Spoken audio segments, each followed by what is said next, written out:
ગુજરાતમાં સાયબર ગુનાખોરીના વધતા વ્યાપને ડામવા માટે રાજ્ય પોલીસ દ્વારા એક અભૂતપૂર્વ અભિયાન છેડવામાં આવ્યું છે।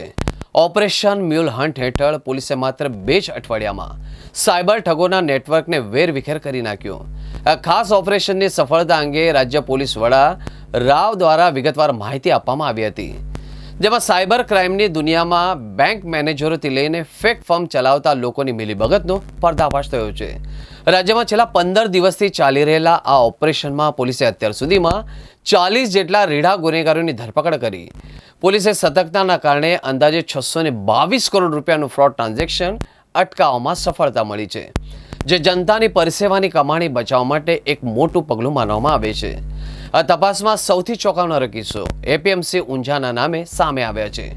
ઠગોએ ઊંઝા એપીએમસીના નામે બોગસ પેઢીઓ બનાવી અંદાજે 115 કરોડ રૂપિયાનો ગેરવહીવટ કર્યો હોવાનું બહાર આવ્યું છે। આ કૌભાંડમાં સંડોવાયેલા 2 મુખ્ય આરોપીને પોલીસે ઝડપી પાડી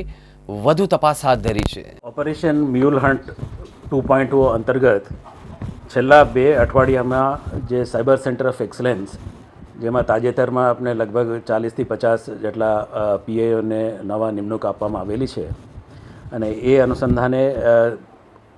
અમે મ્યુલ હન્ટ 1.0 અગાઉ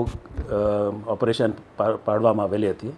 અને ઓપરેશન મ્યુલ હન્ટ 2.0 અંતર્ગત છેલ્લા 2 અઠવાડિયામાં અમે લોકોએ કુલ 40 માણસોને ધરપકડ કરવામાં આવેલી છે, અને કુલ ક્રાઇમ 1040 જેટલા જે ગુનાઓ છે એને શોધ કરવામાં આવેલું છે, અને લગભગ 622 જેટલા કરોડનો જે ટ્રાન્ઝેક્શન છે, જે ફ્રોડ ટ્રાન્ઝેક્શન, એને રોકવામાં સફળતાપૂર્વક થઈ છે। ભાવનગરમાં જે કેસ બન્યું છે એમાં 181 જેટલા ફેક એકાઉન્ટ્સ એ ઓપરેટ કરતા હતા, અને અગાઉનો પણ એક 81 એફઆઈઆર દાખલ થયેલી હતી, અને એમાં 2 માણસોને પકડવામાં આવેલું છે, જે technical analysis and bank transaction જેના આધારે અમે 2 માણસોને ધરપકડ કરવામાં આવેલી છે। જે ગુના છે એ એપીએમસી ઊંઝાનું છે, એમાં પણ આપણે દેશવ્યાપી એ સાયબર ફ્રોડ હતું,